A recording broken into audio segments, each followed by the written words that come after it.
சுவிட்சர்லாந்தில் நன்மதிப்பை வென்ற மை நெக்ஸ்ட் லெவல் ஆர்கான் நிறுவனம் தமிழர்களுக்கு வழங்கும் சிறப்பு சலுகை. கொழும்பு 4 பம்பலப்பிட்டிய பகுதியில் உங்கள் கனவு லக்ஸரி அபார்ட்மெண்ட் இப்போதே வாங்குங்கள். Ultra modern 2 and 3 bedroom residences 40 million இலங்கை ரூபாய் முதல், அதுவும் 0% இன்ட்ரெஸ்ட் வசதியுடன். Swimming pool, modern gym, EV charging, private meeting areas. Bambalapitiya Pillaiyar கோவிலுக்கு அருகாமையில். லிமிடெட் யூனிட்ஸ் மாத்திரமே. இப்போது முன்பதிவு செய்யுங்கள். 417872424130. நீங்கள் இணைந்திருப்பது சுவிஸ் தமிழ் டிவியின் சிறப்பு செய்திகளோடு.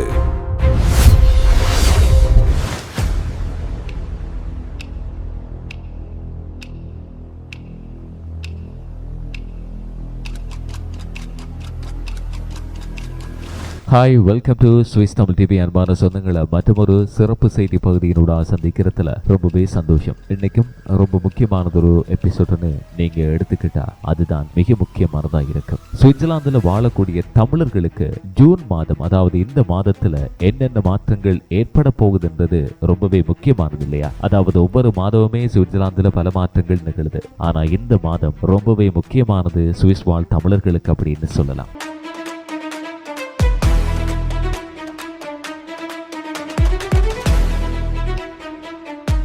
இந்த ஜூன் மாதம் சுவிட்சர்லாந்துல அரசியல் எடுத்துக்கலாம், போக்குவரத்து எடுத்துக்கலாம், வரி, பெண்கள் உரிமை, சர்வதேச பாதுகாப்பத்தோட ரயில் சேவைகள் அப்படின்னு பல முக்கிய மாற்றங்களையும் தீர்மானங்களையும் கொண்டு வர இருக்கு சுவிட்சர்லாந்து அரசு. இந்த மாதத்துல என்னென்ன முக்கிய விடயங்கள் நடக்க போகுது அப்படின்றத இந்த காணொளியில பார்க்கலாம். முதல்ல சூரிச் கண்டோன்ல அமுலுக்கு வந்திருக்கக்கூடிய மொபிலிட்டி இனிஷியேட்டிவ் பற்றி பார்க்க போறோம். ஜூன் 1ஆம் தேதியிலிருந்து இந்த திட்டம் அதிகாரபூர்வமா நடைமுறைக்கு வருது அப்படின்னு அரசு அறிவிச்சிருக்கு. இதுக்கு ஒரு வாக்கெடுப்பு நடந்துச்சு. சுமார் 57% மக்கள் இந்த திட்டத்துக்கு ஆதரவா வாக்களிச்சாங்க. இதன் மூலமா சூரிச் கண்டோன் அரசாங்கத்துக்கு முக்கிய சாலைகளா இருக்கலாம், அதோட நெடுஞ்சாலைகளா இருக்கலாம், அதனுடைய வேக வரம்புகளை நிர்ணயிக்கக்கூடிய கூடுதல் அதிகாரத்தை கொடுத்திருக்காங்க. இதுல முக்கியமா பேசப்படுற விஷயம் எதுன்னா 30 கிலோமீட்டர் வேக வரம்பு பற்றியதா தான் இருக்கு. இனிமே எல்லா பகுதிகளிலையும் திடீரென்னு ஒரு மணித்தியாலத்துக்கு 30 கிலோமீட்டர் வேக வரம்பு விதி வராது. விசேட பாதுகாப்பு தேவைகள் இருக்கிற பகுதிகளில் மாத்திரம்தான் இந்த வேக கட்டுப்பாடு அமல்படுத்தப்படும் என்றும் அதிகாரிகள் தெளிவா சொல்லிட்டாங்க. குறிப்பா பள்ளிகள், குடியிருப்பு பகுதிகளத்தோட அதிக விபத்து அபாயம் இருக்கிற இடங்கள்ல இந்த மாற்றம் கட்டாயமா நடைமுறைக்கு வரப்போகுது.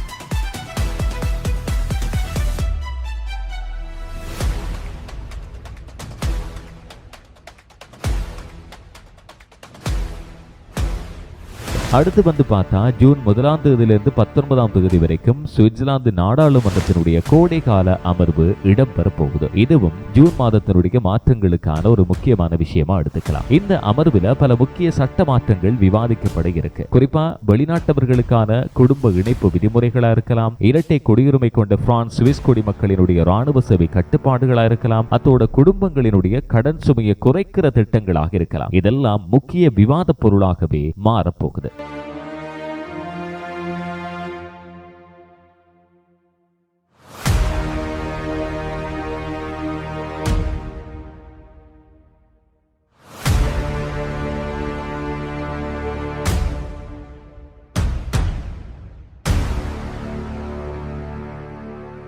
சுவிட்சர்லாந்துல வாழக்கூடிய வெளிநாட்டு மக்களுக்கு இது ரொம்பவே முக்கியமான அமர்வாகவும் கருதப்படுது. ஏன்னு தெரியுமா? குடியேற்றம் அதோட குடும்ப இணைப்பு தொடர்பான சட்டங்கள்ல எதிர்காலத்துல என்னென்ன மாற்றங்கள் வரப்போதோ அப்படின்னு கவலையில் இருப்பாங்க இல்லையா? அதுக்காகத்தான் எதிர்பார்ப்பும் அதிகமாயிருக்கு. இப்ப அனைவருமே கவனிச்சு வரக்கூடிய ரொம்ப பெரிய விஷயம் என்ன? ஜூன் 14ஆம் தேதி இடம்பெற இருக்கிற தேசிய வாக்கெடுப்பு தான். இந்த வாக்கெடுப்புல SVP கட்சி முன்வைத்து இருக்கக்கூடிய 10 மில்லியன் மக்கள் தொகைக்கு இல்லை என்ற திட்டம் குறித்து மக்கள் தீர்மானிக்க இருக்காங்க.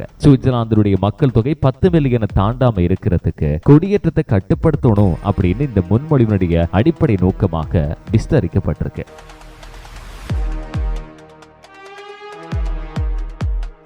இந்த விவகாரம் இப்போ சுவிட்சர்லாந்து முழுவதுமே கடும் அரசியல் விவாதமாகவே உருவெடுத்து போச்சு. ஒரு பக்கம் நாட்டினுடைய உட்கட்டமைப்பு, வீட்டு வசதி, போக்குவரத்தோட சுகாதார அமைப்புகள் மீது அதிக அழுத்தம் ஏற்படுத்தப்பட்டு சொல்லப்படுது. மறுபக்கம் பார்த்தா சுவிட்சர்லாந்தினுடைய பொருளாதாரம் அதோட வேலைவாய்ப்பு சந்தைக்கு வெளிநாட்டு தொழிலாளர்கள் அவசியம் அப்படின்னு எதிர்கட்சிகள் வலியுறுத்துறாங்க. அதே நாள்ல மற்றொரு முக்கிய வாக்கெடுப்பும் இடம்பெறுது.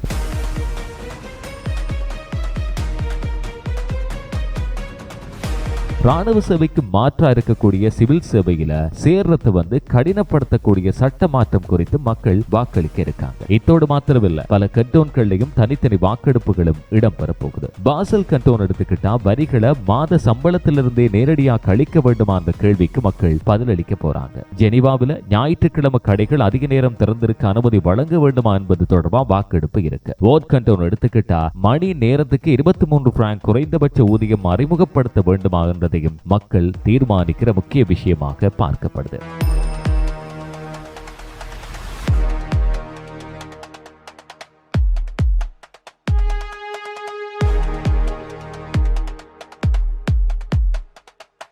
சூரிச் கண்டோன் எடுத்துக்கிட்டா வீட்டு வாடகை, வீட்டு உரிமையத்தோட சுகாதார காப்பீட்டு வரிச்சலுகைகள் தொடர்பான முக்கிய முன்மொழிவுகளும் வாக்கெடுப்புக்கு வரப்போகுது. அதே ஜூன் 14ஆம் தேதி எடுத்துக்கிட்டா பெண்கள் உரிமைக்கான வருடாந்திர ஃபெமினிஸ்ட் ஸ்ட்ரைக் பேரணியும் இடம்பெற போகுது. இது எல்லாமே ஒட்டுமொத்தமா பாரியதொரு நெரிசலை ஏற்படுத்துறது போலவே இருக்கு. சுவிட்சர்லாந்து முழுவதுமே ஆயிரக்கணக்கான பெண்கள் தெருக்கள் இறங்கி சம ஊதியம், பாலின சமத்துவம், குழந்தைகள் பராமரிப்பு வசதியத்தோட பெண்களினுடைய வேலை நிலைகள் குறித்து தங்களுடைய கோரிக்கைகளை முன்வைக்க இருக்காங்க. 2017ஆம் ஆண்டு தொடங்கிய இந்த இயக்கத்தை எடுத்தா இப்போ சுவிட்சர்லாந்தினுடைய மிகப்பெரிய சமூக போராட்டங்கள்ல ஒன்னாகவே வளர்ந்து போய் கிடக்கு.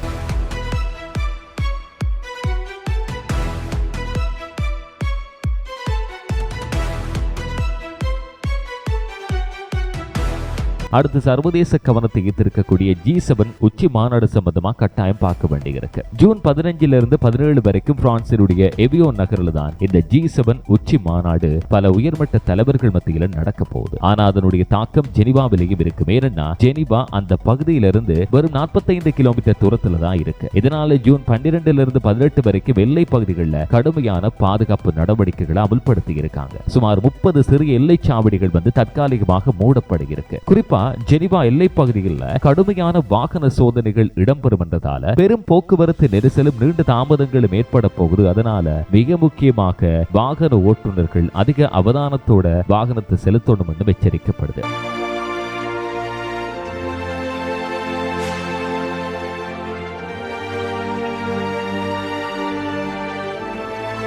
பிரான்ஸ் எல்லை வழியா தினசரி பயணம் செய்கிறவங்க இந்த தகவலை கவனத்தில் எடுத்தா சிறப்பா இருக்கும். அடுத்து பயண விரும்பிகளுக்கு ஒரு நல்ல செய்தி ஒன்று வந்திருக்கு. ஜூன் 18ஆம் தேதியிலிருந்து பெர்ன் நகரில் இருந்து புதிய ரயில் சேவை ஆரம்பிக்கப்பட இருக்கு. இந்த ரயில் பிரசல்ஸ், ஆம்ஸ்டர்டாம் மற்றும் மிலான் நகரங்களுக்கு பயணிக்க இருக்கு. யூரோப்பியன் ஸ்லீப்பர் என்ற தனியார் நிறுவனம் தான் இந்த சேவையை வாரத்துக்கு 3 தடவைகள் இயக்க போறாங்கன்னு திட்டமிட்டு இருக்காங்க. இரவு பயணம் என்றதால சுற்றுலாத்தோட நீண்ட தூர பயணங்களுக்கு ரொம்ப திருப்திகரமாகவும் புதிய வசதியாகவும் இது இருக்க போகுது. அடுத்ததா காலநிலை தொடர்பான ஒரு சிறிய தகவல் இருக்கு.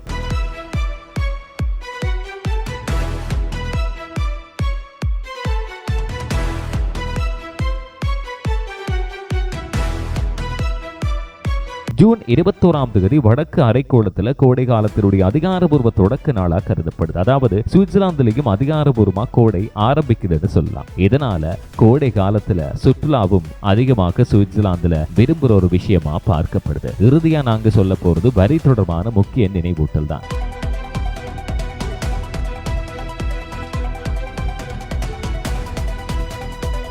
ஆர்கோ, Basel, Landschaft, Fribourg, Nidwalden, Schaffhausen, Ticino canton, Vaud அத்தோட சுக்கண்டோன்கள் எடுத்துக்கிட்டா வரி தாக்கல் அவகாசம் கோரியவங்க ஜூன் 30க்குள்ள தங்களுடைய ஆவணங்களை சமர்ப்பிக்க வேண்டுமா. அதனால கடைசி நேரம் வரைக்கும் காத்திருக்காம முன்கூட்டியே வரி ஆவணங்களை தயார் செஞ்சு சமர்ப்பிக்கிறது ரொம்பவே நல்லது அப்படின்னு நிதி ஆலோசகர்கள் எல்லாம் பரிந்துரைக்கிறாங்க. இதுதான் ஜூன் மாதத்தினுடைய சுவிட்சர்லாந்துல இடம்பெற இருக்கிற முக்கிய மாற்றங்களும் கவனிக்க வேண்டிய முக்கிய தகவல்களாகவும் இருக்கு. இப்படி எல்லா விஷயங்களையும் எல்லாருமே அவதானமா கவனிச்சா ரொம்பவே சிறப்பா இருக்கு. அதோட மேலும் சுவிட்சர்லாந்து சம்பந்தமான செய்திகளுக்கும் தமிழர்களுக்கான முக்கிய அப்டேட்ஸுக்கும் தொடர்ந்து சுவிஸ் தமிழ் டிவியோட இணைந்து கொள்ளுங்க. மீண்டும் ஒரு எபிசோட் மூலமா சந்திக்கலாம். பாய்.